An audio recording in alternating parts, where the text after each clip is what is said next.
morning Kanidibo. Ayan, nagluto tayo ng hot cake na may cheese sa gitna. Pakita ko sa inyo kung paano ko nilagay yung cheese. Na kahit hindi na kayo maglagay ng margarine, masarap na. Ayan, ganito lang gawin nyo Kanidibo. Cheese. Yan. Pag marami kayong cheese, dagdagan nyo na. Para may alat-alat na. Kasi, ganito gawin nyo. Yung mismong harina na tinimpla nyo, tamisan nyo na kaagad.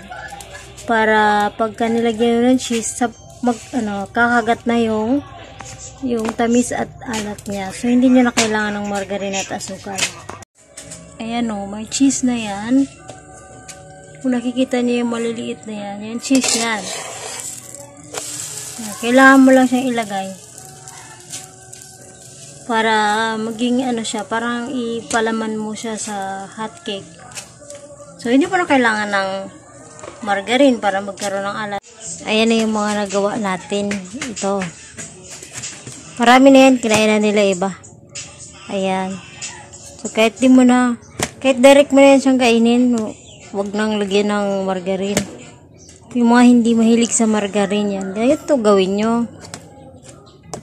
Diba? Pwede siyang pambenta kaso pangkain lang daw nila to. Diba? Maaga pa nag-request na magluto nito. Ayan, konti na lang yung natitira din. Ito yung cheese ko, ni-slice. Tapos papatong ko yan dun pagka naluto na. Sa gitna. Tapos, mantika lang. Ito kunting mantika.